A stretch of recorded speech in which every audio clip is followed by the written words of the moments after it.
اب یہاں سے ایک ہی اہم موضوع کی طرف بات شروع ہے، اور بات ہے خلافت کے اوپر۔ خلافت، وَإِذْ قَالَ رَبُّكَ لِلْمَلَائِكَةِ إِنِّي جَاعِلٌ فِي الْأَرْضِ خلیفہ۔ خلافت یا خلیفہ، خلیفہ ہے تو صفت مشبہ ہے، خلافت اس کا مصدر ہے۔ خلافت کہتے ہیں جانشین کے معنی، جانشینی، نائب، قائم مقام، جو کسی اصل کے پیچھے اس کی ذمہ داریوں کو انجام دے، اور جو کام اس نے اپنے اوپر طے کر رکھا ہو یا جو کام وہ کر رہا ہو اس کام کو وہ کرے، جو پیچھے جس کو چھوڑ کر کے جا رہا اس کو خلیفہ کہتے ہیں۔ تو بات یہ ہے کہ جب اللہ رب العزت نے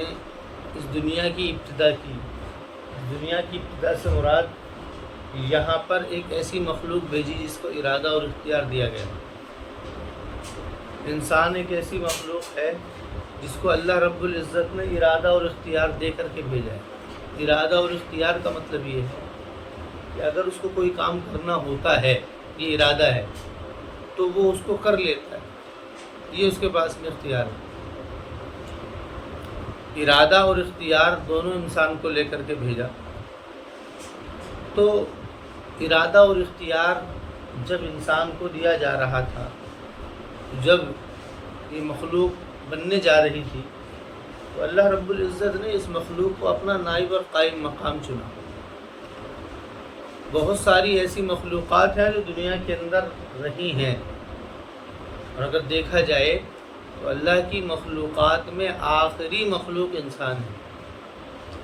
جتنی مخلوق دنیا کے اندر آئی ہیں، ان مخلوقات میں جو آخری مخلوق ہے جس کو ارادہ اور اختیار دے کر کے بھیجا گیا ہے وہ انسان ہے۔ انسان وہ مخلوق ہے جس کو ارادہ اور اختیار دونوں دیا گیا ہے۔ تو جب یہ مخلوق اللہ رب العزت نے پیدا کرنے کے لیے پیدا کرنی چاہی،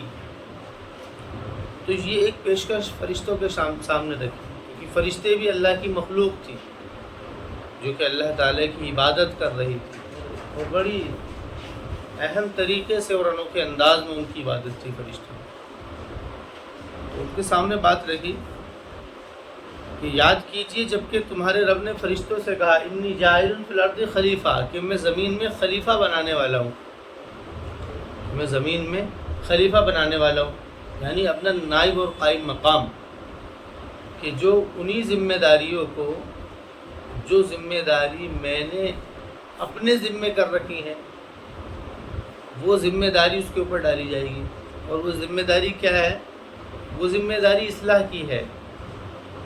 وہ ذمہ داری اصلاح کی ہے۔ اور اگر کوئی بگاڑ پیدا ہو جائے تو انقلاب ہے۔ پھر اصلاح اور انقلاب یہ دونوں چیزیں ہیں۔ اصلاح یعنی کہ درستگی کرنا، حالات کو صحیح کرنے کی کوشش کرنا، اور اگر وہ حالات درست نہ ہو رہے ہوں تو اس کے بعد میں پھر انقلاب ہے۔ انقلاب کا مطلب یہ ہے کہ پھر اس کے لیے پھر سختی کا مسئلہ ہے۔ تو یہ جب بات فرشتوں کے سامنے رکھی، کیونکہ فرشتے بھی وہیں تھے، تو بظاہر بات یہ ہے کہ جس مخلوق کو ارادہ اور اختیار دے کر کے یہ ذمہ داری کا اہل اس کو بنایا جا رہا ہو، یہ ذمہ داری کا اہل اس کو بنایا جا رہا ہو، اور اس کے اندر وہ صلاحیت بھی پیدا کی جا رہی ہو، تو یہ بات تو ضروری ہے کہ اس کے اندر وہ صلاحیت پیدا کی جائیں گی کہ وہ ذمہ داری کو لے کر کے چل سکے، کیونکہ یہ تھوڑی ذمہ داری نہیں تھی۔ اصلاح اور انقلاب کی صلاحیت اور استعداد پیدا کر دینا، اللہ رب العزت نے انسان کے اندر اصلاح اور انقلاب کی صلاحیت پیدا کری ہے، ہر ایک انسان کے اندر۔ تو یہ جب بات سامنے فرشتوں کے رکھی تو فرشتوں سے پوچھا کہ میں یہ مخلوق بناؤں گا، تو انہوں نے کہا اتجعل فیہا من یفسد فیہا ویسفک الدماء، کہ تم اس کے اندر ایسی مخلوق بناؤ گے جو کہ زمین میں فساد پھیلائے گی اور خون بہائے گی، زمین میں فساد پھیلائے گی اور خون بہائے گی۔ یہ دو گویا کہ جو دونوں سچویشن ہیں، حالات ہیں، فساد کا پھیلانا اور خون کا بہانا، یہ اخلاق کی رذالت کے اوپر بھی دلیل ہے اور معاشرے کے بدتر ہونے کا نتیجہ نکلتا ہے۔ اخلاق جب بدتر ہو جاتے ہیں تو معاشرہ ذلیل ہو جاتا ہے، اور اس کی دونوں گویا کہ معاشرے کی بدتری کا نتیجہ ایسے نکلتا ہے کہ فساد پھیل جاتا ہے اور قتل و قتال جاری ہو جاتا ہے۔ لیکن فساد پھیلتا کب ہے اور قتل و قتال جاری کب ہوتا ہے؟ کہ جب اخلاق سے انسان گر جائے۔ تو فرشتوں کا گویا کو یہ سوال تھا کہ جس کے اندر تو یہ صلاحیت پیدا کر رہا ہے، کہ جس کے اندر یہ ساری صلاحیتیں ہوں گی ارادہ اور اختیار والی، کہ وہ تو زمین میں جا کر کے فساد کریں گے، وہ زمین میں فساد پھیلائیں گے اور خون بہائیں گے۔ فساد پھیلانے کا مطلب یہ ہے کہ زمین کے نظام کو درہم برہم کر دیں گے، زمین کے نظام کو درہم برہم کر دیں گے، اور پھر اس کے نتیجے میں پھر کیا ہوگا؟ آپس میں قتل و قتال ہوگا، چونکہ پہلے فساد ہوتا ہے اس کے بعد میں قتل و قتال ہوتا ہے۔ تو فرشتوں نے یہ کہا، گویا کہ یہ جو نائب اور قائم مقام ہے یہ اس کے خلاف کام ہے۔ اصلاح کا مطلب کیا ہوتا ہے؟ اصلاح کا مطلب یہ ہوتا ہے اخلاق کی درستگی جو ہوتی ہے وہ اصلاح کے اوپر اٹھاتی ہے۔ اصلاح کے اندر ہوتا یہ ہے کہ معاشرے کو ڈیولپ کیا جاتا ہے، معاشرے کے اندر اصلاح کی جاتی ہے اور آپس میں بھائی چارگی پیدا کی جاتی ہے۔ اخوت جو ہے بہترین معاشرے کی دلیل ہوتا ہے۔ اخوت کہتے ہیں آپس کا بھائی چارہ۔ پہلے اصلاح ہوگی، اصلاح کے بعد میں آپس میں بھائی چارہ پیدا ہوگا، تو اس کے نتیجے پھر معاشرہ جو ہوگا وہ بہترین معاشرہ تشکیل پائے گا۔ اور اس کے برخلاف کیا ہوگا کہ پہلے فساد پھیلے گا اور فساد کے بعد میں دشمنیاں ہوں گی، جس کے نتیجے میں خون قتل و قتال ہوگا۔ تو گویا کہ ان لوگوں نے، فرشتوں نے، جو اللہ تعالیٰ کی جو پیچھے مقصد تھا انسان کو بنانے کا، اس کے خلاف بات رکھی کہ یہ لوگ اصلاح کیا کریں گے؟ یہ لوگ تو فساد پھیلائیں گے، یہ لوگ اخوت پیدا کر کے بہترین معاشرے کی تشکیل کیا دیں گے کہ یہ لوگ دشمنی پیدا کر کے یہ آپس میں قتل و قتال کریں گے۔ یہ گویا کہ ایک یہ سمجھنے کی بات یہ ہے کہ اللہ رب العزت نے جو بات یہ رکھی ہے سامنے، پہلے آگے اور دیکھ لو، پھر آگے کیا کہا؟ وَيَسْفِكُ الدِّمَاءَ وَنَحْنُ نُسَبِّحُ بِحَمْدِكَ وَنُقَدِّسُ لَكَ۔ فرشتوں نے یہ کہا کہ وہ یہ کام کریں گے اور ہم نُسَبِّحُ بِحَمْدِكَ، ہم آپ کی تسبیح بیان کرتے ہیں، وَنُقَدِّسُ لَكَ، اور آپ کی تقدیس کرتے ہیں۔ سبح یسبح تسبیح یعنی آپ کی تعریف کی تسبیح بیان کرتے ہیں۔ تسبیح کے معنی آتے ہیں شرک سے خالی کر کے، شرک سے خالی ہو، جو شرک کے شائبے سے بھی خالی عبادت ہو اس کو کہتے ہیں تسبیح۔ شرک کے شائبے سے بھی خالی جو عبادت ہو اس کو کہتے ہیں تسبیح۔ اور تقدیس کہتے ہیں وَنُقَدِّسُ لَكَ، اور تیری تقدیس کرتے ہیں، یعنی کہ تیری اس وحدت کو سارے عالم کے اندر اور ساری مخلوق میں قائم کرنے کے لیے ہماری کوششیں رہتی ہیں۔ قدس کہتے ہیں پاکیزگی، یعنی ہم تیری پاکیزگی کرتے ہیں۔ پاکیزگی کیا ہے؟ اللہ تعالیٰ کی توحید، وحدت، یعنی شرک سے پاکیزگی کرنا، یہ تقدیس ہے۔ اور تسبیح اس پاکیزہ انداز کے اندر اللہ تعالیٰ کے سامنے عبادت پیش کرنا۔ گویا کہ اگر کہہ دیا جائے نسبح بحمدک، یہ خالص بندگی کے سانچے میں ڈل کر کے بندگی کرنا ہے، اور تقدیس شرک کے شائبے سے خالی کر کے اللہ تعالیٰ کی وحدت کا اعلان کرنا ہے۔ یہ گویا کہ عبادت اور دعوت یہ دونوں اس کے اندر تھی۔ تو فرشتوں نے کہا کہ یہ ہمارا کام ہے،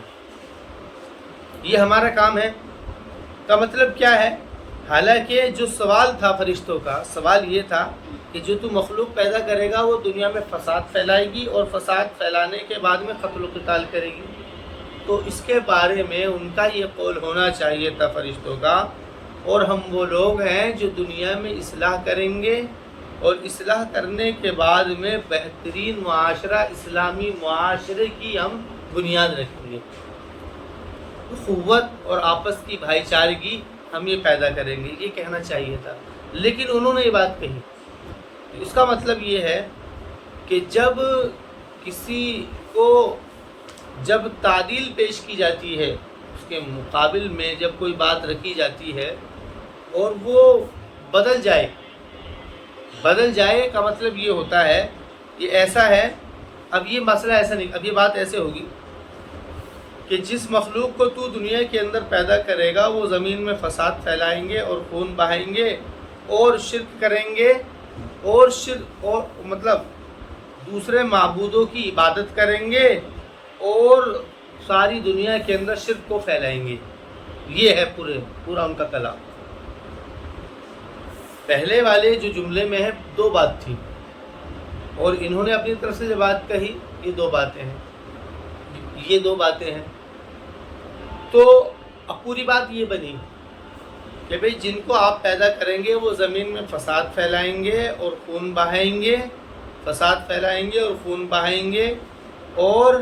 شرک کریں گے اور شرک کو ساری دنیا کے اندر پھیلائیں گے۔ اور ہم کیا کریں گے کہ ہم وہ ہیں کہ جو کہ اصلاح کریں گے، بہترین معاشرہ بنائیں گے، اخوت پیدا کریں گے، اور تیری تسبیح کریں گے اور تیری تقدیس کریں گے۔ تسبیح کریں گے یعنی کہ خالص تیرے لیے عبادت کریں گے، اور تیرے اس وحدت کے پرچم کو ساری دنیا کے اندر اور ساری مخلوق کے اندر عام کریں گے۔ یہ پوری بات اس طریقے سے۔ تو جب یہ بات فرشتوں نے کہی تو اللہ رب العزت نے گویا کہ ان کے ذہن کے اندر جو بات تھی انسان کو لے کر کے، یہاں تو خلیفہ کا مقصد یہ ہوتا ہے کہ خلیفہ دنیا کے اندر جائے اور جا کر کے یہ سارے کام کرے۔ پھر یہاں تو معاملہ یہ ہو رہا ہے کہ بھی، اور فرشتوں کا جو یہ سوال اشکال تھا، یہ اشکال جو تھا وہ حسد کے طور پر نہیں تھا کہ بھئی جو یہ مخلوق پیدا کر رہا ہے، بلکہ وہ حقیقت حال کے اوپر اشکال، یہ ایسا ہوگا۔ تو جب یہ بات سامنے آئی، اور چونکہ خلیفہ بنانا ہے اور خلیفہ کی تو ذمہ داریاں یہ ہیں قائم مقام کہ وہ اس طریقے سے کام کرے، اللہ رب العزت نے ان کے جواب میں کہا انی عالم ما لا تعلمون، جو میں جانتا ہوں اس کو تم نہیں جانتے ہو۔ یعنی کوئی بات نہ کہہ کر کے بس سادہ سی بات ہے، انی عالم ما لا تعلمون، کہ جو میں جانتا ہوں اس کو تم نہیں جانتے ہو۔ اس کے بعد میں پھر اللہ رب العزت نے اپنی اس بات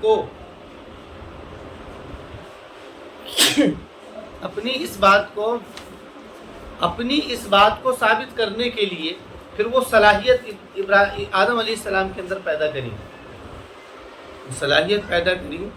کہ جن کی وجہ سے وہ یہ کام کر سکیں گے۔ یعنی ان کی طبیعت کے اوپر ایسی چیز، ایک ایسا مزاج پیدا کیا گیا کہ جس کی وجہ سے وہ ان ساری چیزوں کو دیکھیں گے کہ فساد کا کیا نقص ہے اور بہترین معاشرے کے کیا فائدے ہیں، اور اللہ تعالیٰ کی جو ہے، حالانکہ یہ دونوں اس کے نتیجے ہیں کہ اگر دیکھ لیا جائے تو دونوں اس کے نتیجے ہیں کیا، کہ اگر اصلاح ہوگی اور معاشرے کے اندر بھائی چارگی ہوگی تو اس کا نتیجہ ایسا نکلے گا کہ لوگ توحید کے اوپر آئیں گے اور پھر اس توحید کے پیغام کو ساری دنیا کے اندر لے کر کے چلیں گے۔ اگر دیکھ لیا جائے تو یہ دونوں صفاتیں ہیں جن کے اندر یہ صفاتیں پیدا نہیں ہوتی ہیں کہ اصلاح کے کرنے کی اور بھائی چارگی کو بنانے کی، تو وہ لوگ اس کام پر بھی نہیں آتے ہیں کہ وہ لوگ اللہ تعالیٰ کی عبادت کریں اور اس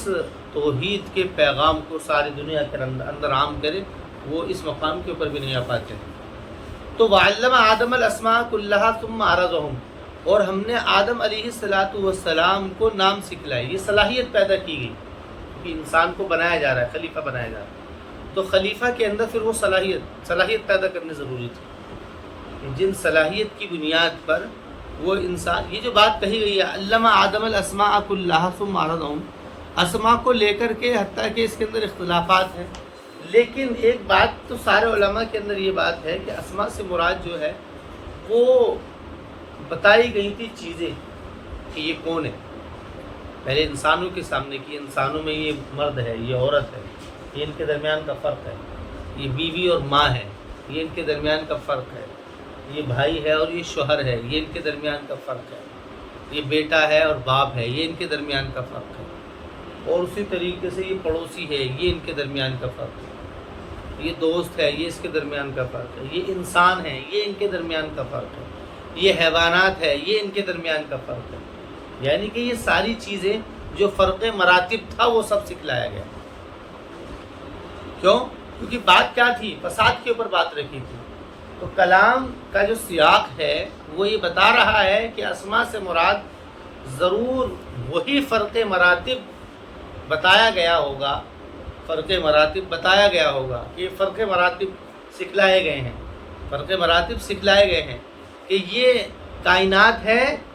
کہ یہ مخلوق ہے، یہ خالق ہے، یہ ان کا فرق مراتب ہے کہ مخلوق خالق کی عبادت کرے گی اور خالق وہ ہے جس کی عبادت کی جائے گی، یہ آپس میں فرق مراتب کا مطلب کیا ہوتا ہے؟ فرق مراتب کا یہ مطلب یہ ہوتا ہے کہ ہر ذات کو یا ہر شے کو اس کے معیار میں رکھ کر کے جو اس کا مستحق ہے اس کو وہ مقام اور مرتبہ دینا۔ خالق کا حق یہ ہے کہ اس کی عبادت کی جائے اور مخلوق کا حق یہ ہے کہ اس کی خدمت کی جائے، اور اپنی ذمہ داری یہ ہے کہ اس کی عبادت کی جائے، یعنی کہ خالق کی عبادت کی جائے اور مخلوق کی خدمت کی جائے۔ اور اسی طریقے سے جو مخلوقات دوسری ہیں، جانور ہیں، ان کے درمیان فرق مراتب کیا ہے کہ وہ بھی ایک، تو پورا کا پورا جو کنسیپٹ ہے اور پوری کی پوری شریعت ہے جس کو رسول اکرم علیہ السلام کو لے کر کے بھیجا گیا ہے، تو آپ علیہ السلام نے اور قرآن کریم نے ان سارے اسماء کے اوپر بحث کی اور ان سارے فرق مراتب کو سکھلایا۔ حدیث کے اندر وہ سارا کا سارا مضمون سامنے آیا کہ والدین کے کیا حق ہیں، بیوی بچوں کے کیا حق ہیں، پڑوسی رشتہ داروں کے کیا حق ہیں، تمہارے اوپر نبیوں کے کیا حق ہیں، کہ تمہارے اوپر تمہارے خالق کا کیا حق ہے، تمہارے اوپر جو دوسرے حیوانات ہیں ان کا کیا حق ہے، یہ ساری چیزیں سکھلائی گئی، اور یہ سیاق بتلا رہا ہے کہ یہی فرق مراتب ان کو سکھلایا گیا۔ اور جو جمہور علماء ہیں وہ بھی اسی کے قائل ہیں کہ وہ بتائی گئی، دیکھو یہ پلیٹ ہے اور یہ فلاں ہے، یہ فلاں ہے، یعنی ساری چیزیں بتلائی گئی کہ کس کا کیا استعمال ہے، استعمال کس کا کیا ہے۔ وعلم آدم الاسماء کلھا، یعنی کہ جب آدم علیہ السلام کی، یعنی یہ علم ہے، یہ علم ہے، ایک جانور ہوتا ہے، ایک انسان ہوتا ہے، انسان اور جانور، انسان کے سامنے حالانکہ انسان بھی کھاتا پیتا ہے، جانور بھی کھاتا پیتا ہے، لیکن انسان کے اندر جو عقلی وجود ہے، انسان کے اندر 3 وجود ہے، ایک تو عقلی وجود ہے اور ایک اخلاقی وجود ہے اور ایک جمالیاتی وجود ہے، یہ 3 چیزیں انسان کے اندر پیدا کی گئی ہیں۔ عقلی وجود کا مطلب یہ ہے کہ اس کے اندر عقل ہے، وہ سوچتا ہے، اچھے برے کو سوچتا ہے۔ دوسرا اخلاقی وجود ہے، سوچنے کے بعد میں اس کے ساتھ میں کیسا برتاؤ کرنا ہے وہ اخلاق سے وہ اس کو پیدا کرتا ہے۔ اور تیسرا کیا ہے؟ حسیات جمالی۔ حسیات جمالی کا مطلب یہ ہے کہ انسان فائدے کی چیز کو لیتا ہے اور نقصان کی چیز کو چھوڑ دیتا ہے۔ بالمقابل یہ چیزیں دوسری مخلوقات کے اندر اتنی نہیں ہیں۔ فرشتوں کے اندر دیکھا جائے تو فرشتے جو ہے وہ عقلی وجود بھی ہیں اور اس طریقے سے اخلاقی وجود بھی ہیں اور حسیات جمالی بھی ہے، لیکن ارادہ اور اختیار ان کو مکمل نہیں دیا گیا ہے۔ ارادہ اور اختیار، یا اگر دیکھا جائے تو انسان کے ساتھ میں جو ضرورتیں لگائی گئی ہیں وہ فرشتوں کے ساتھ میں نہیں ہیں۔ فرشتوں کا معاملہ تو یہ ہے کہ ان کو پیدا ہی عبادت کے لیے کیا گیا ہے، ان کی غذا عبادت ہے، لیکن انسان اس کی بالمقابل اس کے اندر اپنی ایک ضرورت کا بھی داعیہ ہے اور اس کے علاوہ اس کو مکلف بھی خدا کی عبادت کا بنایا گیا ہے۔ یہ اس کے اوپر یہ ساری چیزیں اس کے اندر پیدا کی گئی کہ جب نبی کے بارے میں یہ سوال ہوا کہ نبی کے متعلق جب لوگوں نے سوال کیا یہ کیسا نبی ہے کہ یہ ہماری طرح کھاتا ہے پیتا ہے، وَيَمْشُونَ فِي الْأَسْوَاقِ کہ یہ بازاروں میں چلتا پھرتا ہے، ہماری طرح کھاتا پیتا ہے، یہ کیسا نبی ہے؟ تو اللہ رب العزت نے کہا کہ ہم نے تمہارے اندر تمہیں میں سے ایک نبی بھیجا ہے کہ جو تمہاری طریقے سے چلتا پھرتا ہے، تمہاری طریقے سے کھاتا پیتا ہے، وہ سارے کام تمہارے جیسے کرتا ہے، اور وہ ہم نے بھیجا اس لیے ہے تاکہ وہ تمہارے اندر رہ کر کے تمہاری ان ضروریات کے متعلق تمہیں تعلیم دے، وہ ایجوکیٹ کرے تمہاری اس ضروریات کے متعلق کہ کیسے کرنا ہے.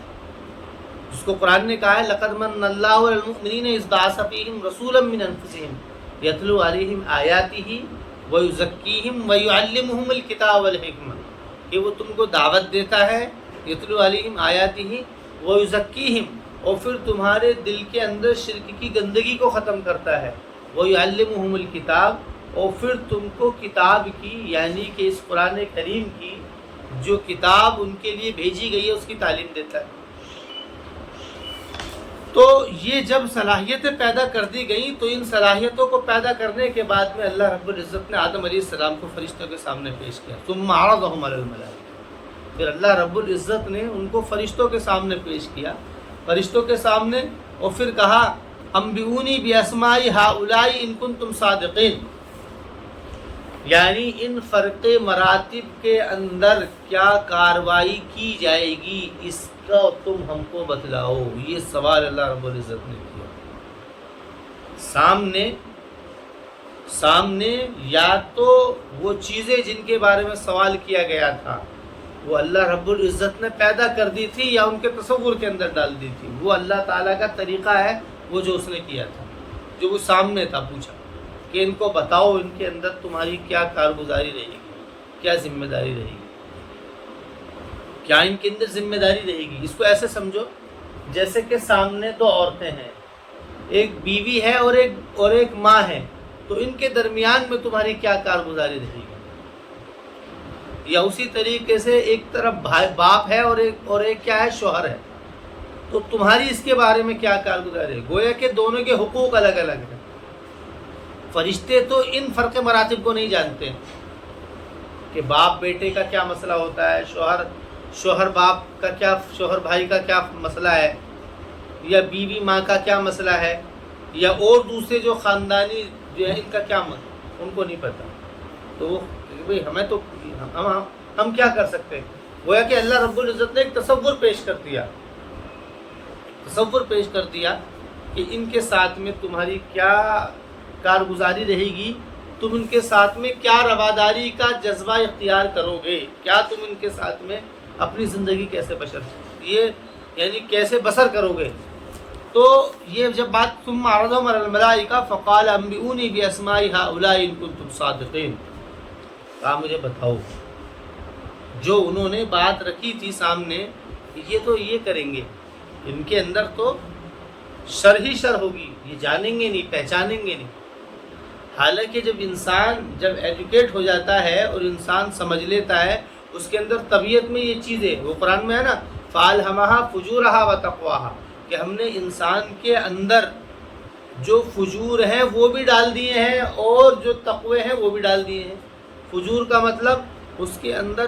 شیطانی جذبہ بھی پیدا کیا گیا ہے اور اس کے اندر روحانی جذبہ بھی پیدا کیا گیا ہے. ان دونوں جذبات اور ان دونوں طبیعتوں کو اس کے اندر بنا کر کے پھر اس کا امتحان لیا گیا ہے کہ اب تم ان طبیعت کے بعد میں تم کس طریقے سے تمہاری کیا کارگزاری رہے گی.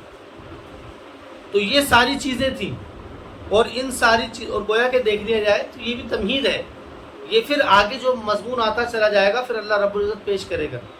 کہ کیسے کیسے لوگ آئے کہ جنہوں نے کیا کیا ظلم کیا ہے کہ بیٹیوں کو زندہ دفن کیا ہے، اور کیسے کیسے انسان آئے کہ جنہوں نے کیا کیا اپنا قربان کر دیا ہے، اپنا سب کچھ لگا دیا ہے. وہ سارا جو ہے قرآن چلتا رہے گا، وہ ساری کی ساری وہ سارا یعنی کہ جو ان کو صلاحیت دی گئی تھی، جو علم دیا گیا تھا، وہ اس کے متعلق اس کی کارگزاری چلتی رہے گی سامنے. تو فرشتوں سے کہا فقال انبئونی باسماء هؤلاء ان کنتم صادقین قالوا سبحانك لا علم لنا الا ما علمتنا. تو فرشتوں نے کہا کہ تیری ذات پاک ہے، سبحانہ کا مطلب کیا یہاں پر کیا ہے؟ یعنی کہ اس علم سے جو ہم یہ سمجھ رہے تھے کہ یہ مخلوق تو صرف شر ہی شر برپا کرے گی،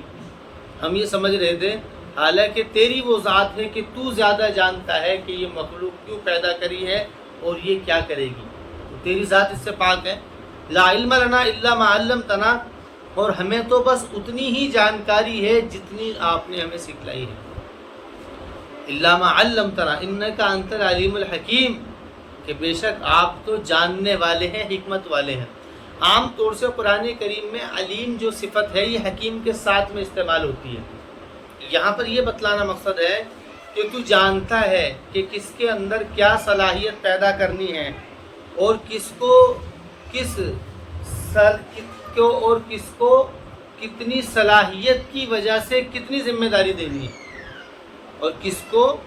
صلاحیت کی بنیاد پر کتنی ذمہ داری دینی ہے۔ یعنی ایک انسان ہے، انسان کے اندر جو صلاحیت پیدا کی گئی ہے اس کی بنیاد پر ذمہ داری دی گئی ہے۔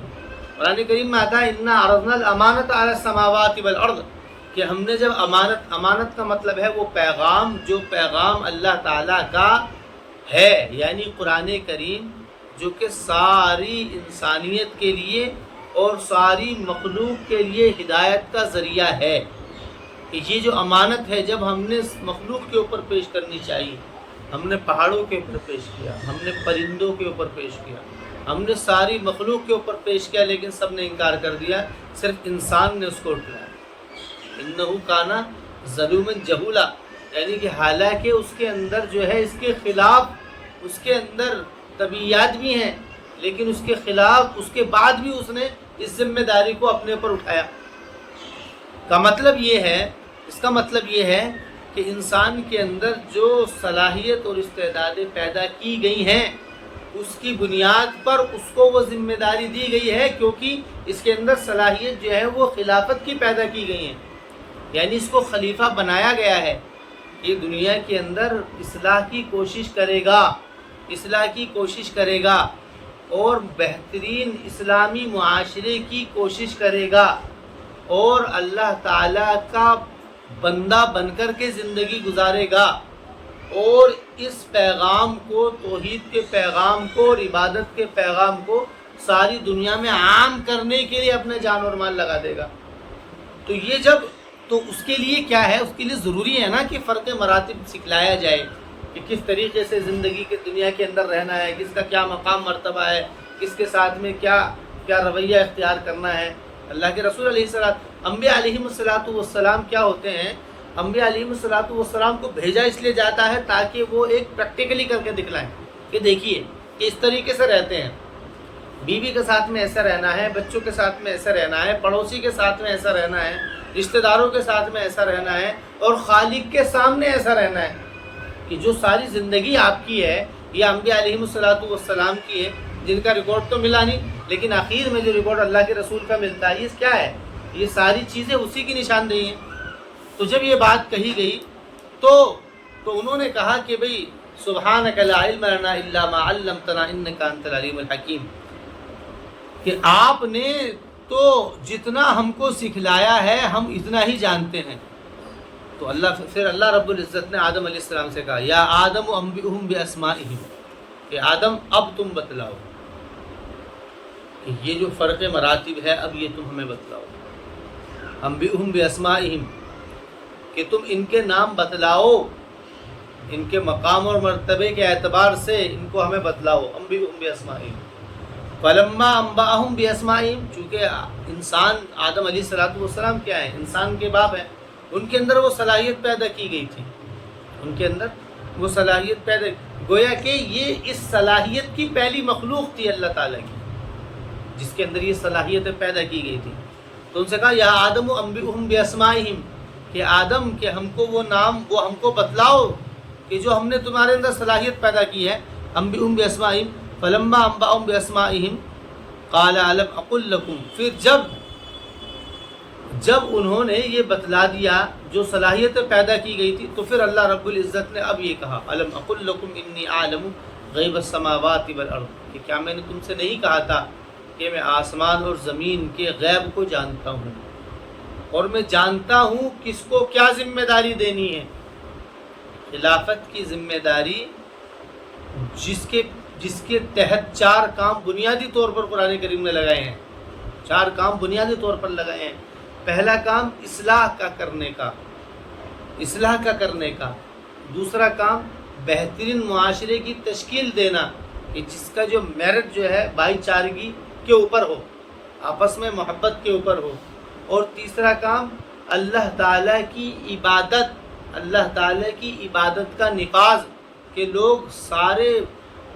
شرک سے نکل کر کے محض اللہ تعالیٰ کی عبادت کی طرف آئیں، اور چوتھا کام پھر اس کی اشاعت اور اعلان، یعنی اللہ تعالیٰ کی تقدیس ساری مخلوق کے اندر پیش کی جائے۔ یہ جو 4 ذمہ داریاں جو دی گئی ہیں، تو جب یہ ذمہ داری کے متعلق سوال ہوا تو فرشتہ تو ان کے اندر صلاحیت ہی نہیں تھی کہ وہ کیسے اس کام کو کر سکتے تھے۔ یہ ایسا ہی ہے جیسے کہ بچے سے کہا جائے، 1 سال کے بچے سے کہا جائے کہ بھئی تو جو ہے 50 کلو کا وزن اٹھا، تو اس کے اندر وہ صلاحیت نہیں ہے کہ 50 کلو کا وزن کیسے اٹھا دے گا۔ 50 کلو کا وزن اٹھانے کے لیے نا اتنی طاقت تو ہونی چاہیے نا کہ اس کے اندر وہ پھر اتنا وزن اٹھائے۔ اب جب اس کے اندر وہ طاقت ہی نہیں ہے، وہ اتنا وزن کیسے اٹھا لے گا؟ تو یہ بالکل ایسا ہی فرشتوں سے کلام تھا، لیکن فرشتوں کو مکلف اس لیے بنایا ان بات کا کیونکہ انہوں نے ایک اشکال کیا تھا۔ تو یہ کہا کہ میں نے کہا نہیں تھا کہ اللہ تعالیٰ فرما رہے ہیں کہ میں نے کہا تھا انی عالم غیب السماوات والارض وعلم ما تبدون، اور اللہ تعالیٰ فرما رہے ہیں اور میں وہ بھی جانتا ہوں جس کو تم ظاہر کر رہے ہو، اور میں وہ بھی جان رہا ہوں کہ جو تم چھپا رہے ہو۔ گویا کہ اگر دیکھا جائے تو یہ اس عبارت سے یہ مضمون نکلتا ہے کہ فرشتوں کو ایک طریقے کا انسانی مخلوق جو تھی، انسان کی جو مخلوق تھی، اس سے گویا کہ ایک طریقے کا اپنی ذات کے اندر نقص محسوس ہو رہا تھا کہ جس کو یہ ذمہ داری دی گئی ہیں، بھئی صلاحیت کی بنیاد پر ذمہ داری دی گئی ہیں، اور ذمہ داری کی وجہ سے انسان کا مقام اور مرتبہ اٹھتا ہے، جس کو قرآن کریم نے دوسرے الفاظوں میں ذکر کیا، کنتم خیر امۃ اخرجت للناس تأمرون بالمعروف وتنہون عن المنکر، کہ تم بہترین امت ہو۔ گویا کہ آخری نبی کی امت کی تو یہ خاص طور پر ذمہ داری لگا دی گئی کہ تم بہترین امت ہو، تم کو ہم نے بھیجا ہی لوگوں کے لیے تاکہ تم اصلاح کرو اور بہترین معاشرے کی تشکیل کرو اور اللہ تعالیٰ کی عبادت کرو